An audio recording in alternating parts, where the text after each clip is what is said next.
অনেক বড় সাইজের একটা মাছ, এটাকে আমরা বলি সিলভার কাপ। আর সিলভার কাপ মাছটা অনেকেই হয়তো বলবেন মজা নাই, তবে আলহামদুলিল্লাহ এই মাছটা এত মজার ছিল। আর এই মাছটা আমার বোনে অনেক বড় সাইজের, প্রায় 10 কেজি সাইজের একটা মাছ কিনেছে। আমার বাসায় অনেকগুলা দিয়ে গিয়েছে। আমার 2 দিন রান্না হয়েছে। একদিনের রান্নার ভিডিও আপলোড করেছি, আরেকদিন আজকে এটা রান্নার ভিডিওটা আপলোড দিব। হ্যালো হাই এভরিওয়ান, আসসালামু আলাইকুম, ওয়েলকাম করছি মাই ডেইলি ব্লগ। আমার সংসার কি অবস্থা, কেমন আছেন সবাই? আলহামদুলিল্লাহ আমরা ভালো আছি। তো এত পরিমাণে বৃষ্টি হচ্ছে যে বৃষ্টির জন্য এত পরিমাণে সাউন্ড, চতুর্পাশে এত ঝড়ঝড়ে বৃষ্টি পড়ছে, মানে মনে হয় আবারও বন্যা হবে। একটা সময় আগের বছর বন্যাতে আমাদের সব ডুবে একাকার হয়ে গিয়েছে। এখন আসবাবপত্র, জিনিসপত্র আর কিছুই নাই যে ডুবে নষ্ট হয়ে যাবার ভয় নাই, যেহেতু আমার আম্মুরা ঢাকা শহরে থাকে এখন। আর বাড়ির জন্য চিন্তা করতেছে যে এবার যদি বন্যাতে ডুবে যায় আর কখনো ওই বাড়িতে যেতেও পারবে না, থাকতেও পারবে না, এমন একটা অবস্থা।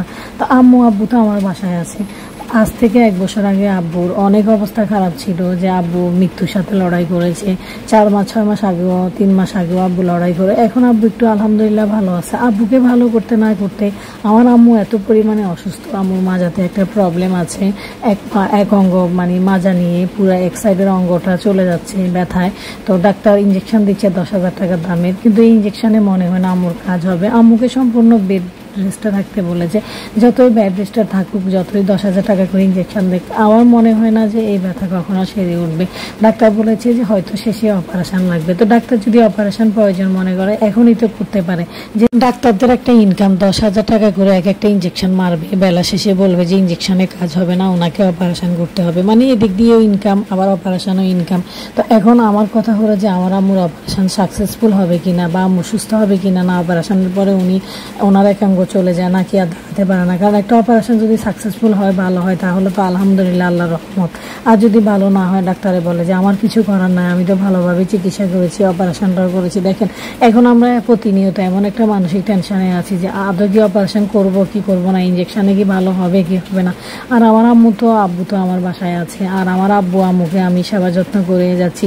আল্লাহর এমন একটা রহমত যে আমার বাবা মাকে যে আমি বিয়ের পরে আমার বাসায় আমার হাজব্যান্ডের কাছে রেখে আমার বাবা মা সেবা যত্ন করতে পারবো, বা আমার বাবা মায়ের দায়িত্ব পালন করতে পারবো, আমার হাজব্যান্ড এত ভালো হবে, এটা আমি কখনো কল্পনা করিনি। এখন আমি বুঝি যে একটা ভালো হাজব্যান্ড হলে, মা বা মেয়ে স্বামী হলে বাবা মায়ের দেখাশোনা করে, এটা আমাদের নারীদের জন্য বিশাল একটা ব্যাপার।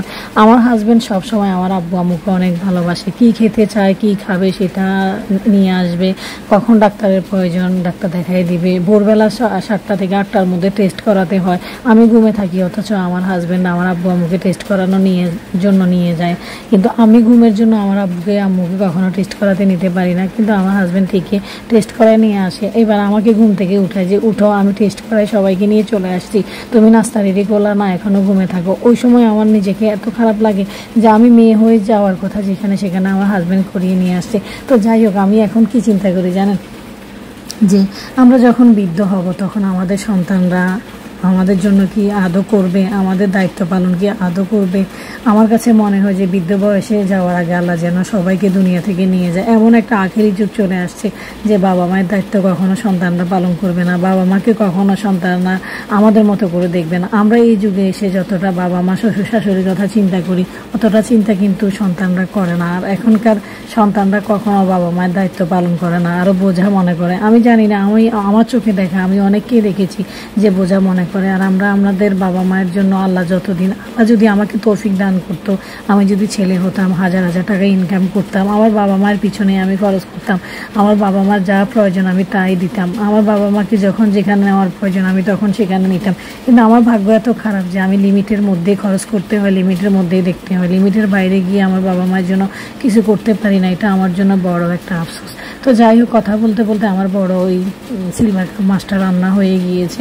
এখন আমি রান্না করতেছি হলো ছোট ছোট আলুগুলোকে গলিয়ে নিয়ে আলুর ডাল রান্না করতেছি। আর এই আলুর ডালটাতে আমি 5 ফোড়ন দিব, পেঁয়াজ রসুনের বাগার দিব, সাথে এলাচি দারচিনি তেজপাতাও থাকবে। আসলে আজকের আমার রান্নাগুলো খুব লোভনীয় ছিল।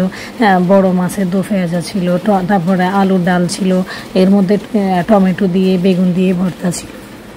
আসলে যুগের কথা চিন্তা করব কি, এমন একটা যুগ এসেছে যে মানে কি বলবো, আসলে ভাষায় কোনো বলা নেই। এই যে আমরা অনলাইনে ঢুকলে সবসময় তিশা, আখি এই 203-এর কথা শুনি, এদেরকে আমার কাছে অনেক ভালো লাগতো। এরা ইন্ডিয়ান যে কাপেল আছে না, ওই কি বলে ঋতিকা, তারপরে পায়েল মল্লিক এদেরকে নকল করেছে। আসলে ইন্ডিয়ানরা কি বাংলাদেশের মানে বাংলাদেশিরা কি ইন্ডিয়ানদেরকে কখনো নকল করতে পারে? এটা কখনো সম্ভব না।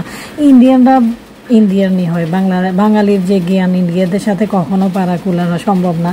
তো অনেকে আঁখি তিশাকে নিয়ে এত পরিমাণে মন্তব্য করেছে, তবে তিশা আপু অনেক জ্ঞানী, অনেক মেধা, অনেক চতুর, অনেক চালাক, কিন্তু আঁখি সবসময় বোকা। আঁখির আগে জীবনটাও আঁখি বোকামি করে নষ্ট করছে, এখনকার জীবনটাও আঁখি বোকামি করে নষ্ট করছে। তবে আঁখিকে আমার অনেক ভালো লাগে, কেননা মনে হয় যে সহজ সরল, মানে ওর ব্রেনে খুলে না। আমার কাছে মনে হয় যে আমি যেরকম এক ধরনের ব্যক্তি, আঁখির সাথে না আমার অনেক মিল আছে। আমি আমার জীবনে শুধু ভুল করতে থাকি, এত পরিমাণে ভুল করি যে যখন ভুল করা হয়ে যায় তখন বুঝি যে আমার জীবনে আমি কতটা ভুল করতেছি বা ভুল হয়ে যাচ্ছে। আসলে মানুষ না ভুল করার আগে কখনো বলতে পারে না তার জীবনে ভুল হচ্ছে। যখন ভুল করে ফেলে তখন ভুল হয়ে গেলেই বোঝা যায় যে আসলে এটা ভুল হয়েছে। এগুলো সব আল্লাহ আগে লিখে রাখে, ভুল ভ্রান্তি মানুষের জীবন সব কিছু আল্লাহর হাতে, আল্লাহ লিখে রেখেছে। তো যাই হোক, অনেক কথা বলেছি, পাশে থেকে দেখবেন। আসসালামু আলাইকুম, থ্যাংকস ফর ওয়াচিং, আল্লাহ হাফেজ। দেখা আরও একটা নতুন ব্লগ।